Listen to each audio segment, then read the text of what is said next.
gabdhahani waxay horey u ahaan jireen gurijoog, qaarkoodna waxay horey ugu mashquulsanaayeen howlaha qoyska iyo guryaha, taasi oo keentay in aynan helin fursado ay wax ku baran karaan. Waxay sheegeen inay tahay fursadoodii ugu horeysay ee waxbarasho, ayna aad ugu faraxsan yihiin. Sidoo kale waxa ay doonayaan inay wax bartaan kuna dabaqaan noloshooda. waa Nuurta Cabdi Aadan, waxaan rabaa inaan waxbarasho helo si fiican wax u barto oo maadadeena nala qabado. maadama meeqa maada iskuulkan ku qaad? 4 maado. Maxay kala yihiin? Soomaali, Carabi, Xisaab iyo Ingiriis. waa gartay. meeqa maalin ayaad iskuulkan dhiganaysaan? waxaan la bilaabay bish maalinta oo soonka dhexdiisa.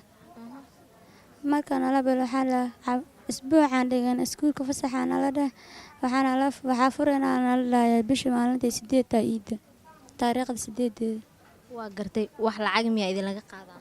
maya, wax lacagna lagama qaado. waa gartay. maasha Allah, waxbarashadii aad iyo aad ay u fiican tahay. maasha Allah, soonkiya nool bilaab inaa wax noola baro. waa gartay. meeqa maada ayaa qaataan iskuulkan? 4 maado. Soomaali iyo Ingiriis iyo Carabi iyo Xisaab. maxaa ka fahantay markii hore markii aad iskuulka timaaday ee aad imaanaysay? wax ma fahansaneed? markaa imaanay xabad ma aqoonin. maasha Allah, hadeertaan wax fiican ayaa lii baray. Faadumo, ee waxbarashadaada cusub iiga waran. way fiican tahay, macallimiin fiican in ku faraxsanahay suuxdii maadooyinka qaato inaan ku faraxsanahay. maadooyinka qaadato maxaa kamid ah? Soomaali, Xisaab, Carabi. halaasaa qaataan. waa gartay.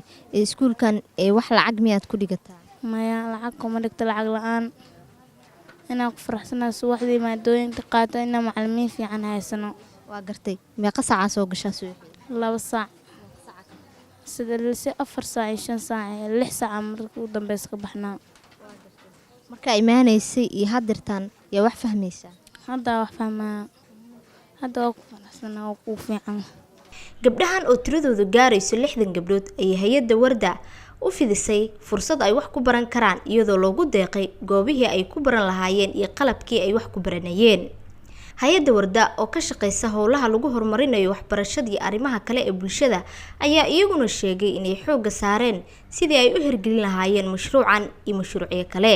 Fiye Maxamed Cumar. Fiyo, waxaad warbixin naga siisaa ee xaaladda waxbarashadan ee gabdhaha ee ka daahay waxbarashada, isla markaana sidaad sheegteen lacagtooda ay bilaashta. waxbarashadan waa waxbarasho free ah oo la dhiibayo buugaag iyo qalimaan la siinayo ardayda. gabdhahan waa gabdho waxbarasho ka daaheen oo yacni gabdho waaweyn waa 13 jir ilaa 19 jir gabdhaha waxbarashada ka daaheen oo aan ka dabangeeyo doona gabdhaha kaleeto. waxbarashadan waa mashruuca magaciisa waxaa la LNGB oo ah gabdhaha waxbarashada ka daaheen.